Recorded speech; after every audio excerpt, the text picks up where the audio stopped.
Braylon Edwards, longtime NFL receiver and a former Michigan star who now works at the Big Ten Network.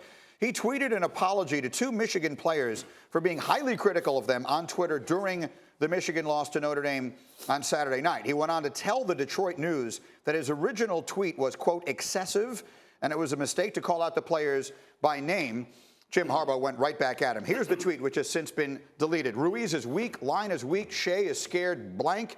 Michigan offense is so predictable. Michigan football is sadly one thing, trash. Again, Edwards played at Michigan in the early 2000s. He was suspended indefinitely by Big Ten Network for violating their social media policy. So let's dive into this a little bit. Paul Finebaum is here with us. Laughing. Jalen, of course, a Michigan alum. And Jalen, I want to start with you because there is an interesting line here that I know you've had to walk throughout your life. You're a former athlete. You have represented the university and NBA teams. And you have had to, at different times, I'm sure, be critical of people that you are close to or were close to. What is the line there, and do you think Braylon Edwards crossed it? Here's the line. Always tell the truth. There was a time where I was actually playing in the league and covering the league at the same time, and I would have players from all types of sports get on me in their eyes or have their managers or have their agents reach out to me about things that I said that were critical.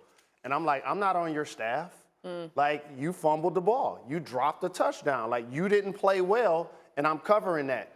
But in Braylon's case, and by the way, Braylon's like my little brother. Yeah. I know his father, Stan. I've stood on the sideline at Notre Dame slapping his helmet when I thought that he wasn't focused. Okay? So I understand the level of passion that he had. And in this job, you can take your passion and make it personal. And I think he did that in his tweet, and I think he understands. Paul, words like weak, scared, trash, is that too far? No, not if that's what you want to put. not if you want to put that on Twitter. The one thing I'm hung up on is if you tweet something, let it stand. Deleting it will not work in today's world. But I think Twitter is going to kill all of us before long, Greeny, and that's why I let Laura tweet for me. I'm his ghost tweeter. This is what analysts are paid to do, give an opinion. Sometimes you can go a little too far, and I've learned because I used to, as you know, it was unfiltered, and I've learned as I've gotten a little bit older to be fair, but not over the top. My biggest issue with this was that he went after the players. These are young men. They're not professionals yet. It was one game. You can't go after players like that. They don't deserve that. And the wording, I do take exception to that wording. You call a player scared. You don't know if Shea Patterson was scared. Maybe he should have been because his O-line wasn't helping him out a lot. But that's not fair. I think that was over the line. The distinction usually is in the name calling. That's actually one of the reasons why I wanted to get into this business. I felt like there were a lot of people who not only took shots at athletes' performance, but then would call them a name on top of it. So I understand where you're coming from.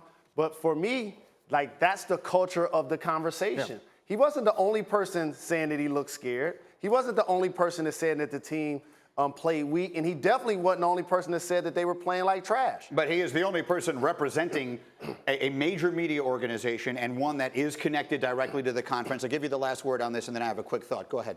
No, I think that is the fine line because everything is incestuous nowadays. So you always have to remember who you are representing, and I think that was his biggest mistake. He was telling the truth, but he's also representing a conference network. I'll say this, too. The biggest mistake that he made, actually, we didn't even have it in the story, is that in his explanation for why he did it, he mentioned that he was inebriated.